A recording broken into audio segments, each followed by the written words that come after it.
Hello friends, welcome to Nivisha சமையல். நம்ம எப்போதும் ஒரே மாதிரி தோசை செஞ்சு போர் அடித்து போச்சா, அப்போ இந்த தோசை ஒரு தடவை செஞ்சு பாருங்கள். இன்றைக்கி நம்ம தக்காளி வச்சு தோசை ரெசிபி தாங்க பார்க்க போகிறோம். தக்காளி தோசை எப்படி செய்கிறதுன்னு பார்க்கலாம். 1 கப் அளவுக்கு இட்லி அரிசி, 1 கப் அளவுக்கு பச்சரிசி எடுத்திருக்கேன். இது கூடவே 1 கப் அளவுக்கு பாசிப்பருப்பு எடுத்துக்கோங்க. அது கூடவே இதையும் சேர்த்துக்கோங்க. சேர்த்துட்டு இதை நம்ம நல்லா ஒரு 3 தடவை நல்லா வாஷ் பண்ணிவிட்டு எடுத்துக்கோங்க.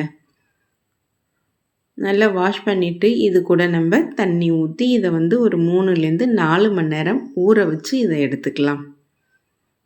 இப்போது நமக்கு நல்லா ஊறி ரெடியாக இருக்குது. அரிசி பருப்பு ரெண்டும் ஊறிடுச்சு. இதை நம்ம மிக்ஸி ஜாரில் போட்டு அரைச்சி எடுத்துக்கலாம். இது கூடவே நான் இந்த தக்காளி தோசைக்கு மீடியம் சைஸ் தக்காளி 3 தக்காளி எடுத்திருக்கேன். அதை கட் பண்ணி எடுத்து வச்சுருக்கேன். அது கூடவே கட்டி பெருங்காயம், காரத்துக்கு வரமிளகாய் எடுத்திருக்கேன். இப்போது மிக்ஸி ஜாரில் முதல்ல நம்ம பெருங்காயத்தை சேர்த்துக்கலாம். பெருங்காயம் சேர்த்துட்டு அது கூடவே வரமிளகாய் சேர்த்துக்கங்க. நான் ஒரு 7 மிளகாய் எடுத்திருக்கேன். நீங்கள் உங்கள் காரத்துக்கு தகுந்தாப்பில் மிளகாய் எடுத்துக்கங்க. மிளகாய் சேர்த்துட்டு அது கூடவே நம்ம அரிசி பருப்பு ரெண்டுத்தையும் அது கூட சேர்த்துக்கலாம். சேர்த்துட்டு அது கூடவே கொஞ்சம் தக்காளி சேர்த்துக்கலாம். அரிசி நிறையா இருக்கிறதுனால 2 ட்ரிப்பாக அரைச்சி எடுத்துக்கலாம். கொஞ்சம் தக்காளி இது கூட சேர்த்துட்டு இது கூடவே இந்த தக்காளி தோசைக்கு தேவையான அளவு உப்பு அது கூட சேர்த்துக்கங்க. உப்பு சேர்த்து கொஞ்சம் கொரகொரன்னு அரைச்சி எடுத்துக்கங்க.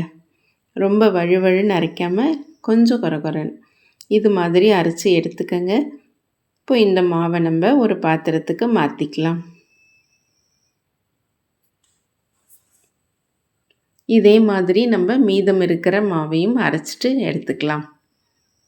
இப்போ அதையும் அரைச்சி எடுத்துட்டேன். இது கூட ரொம்ப தண்ணி சேர்த்துடாதீங்க. தக்காளியில் தண்ணி விடும். தேவைப்பட்டால் தண்ணி கொஞ்சமாக சேர்த்துக்கங்க.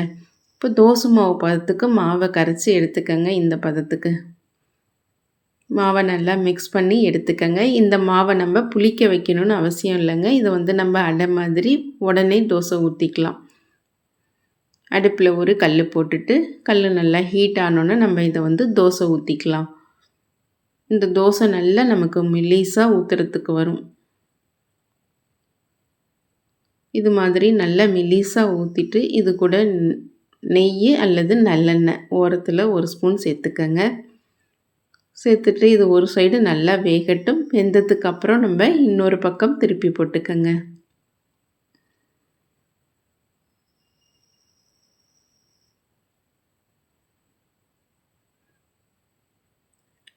அவ்வளோதாங்க. இப்போ நமக்கு 2 சைடும் வெந்து தக்காளி தோசை ரெடி ஆயிடுச்சு. இதே மாதிரி நம்ம மீதம் இருக்கிற மாவையும் தோசை ஊற்றி எடுத்துக்கலாம். தேவைப்பட்டால் நீங்கள் இதில் ஆனியன் கூட சேர்த்துக்கலாம். இதுவே கொஞ்சம் முத்தியாக வேணும்னா ஆனியன் ஊத்தாப்பம் மாதிரி ஊற்றிட்டு நம்ம அது மேலே நிறைய வெங்காயம் போட்டு கூட ஊற்றி எடுத்துக்கலாம். இதே மாதிரி நம்ம மீதம் இருக்கிற மாவு எல்லாத்தையும் ஊற்றி எடுத்துக்கலாம். இந்த தக்காளி தோசை ரொம்பவே டேஸ்டியாக இருக்கும். ரொம்ப குயிக்காக செஞ்சிடலாம். அவ்வளோதாங்க. ரொம்ப டேஸ்டியான தக்காளி தோசை இப்போது நமக்கு ரெடி ஆயிடுச்சு. இது கூட நான் தேங்காய் சட்னி சைட் டிஷ்ஷாக வச்சுருக்கேன்.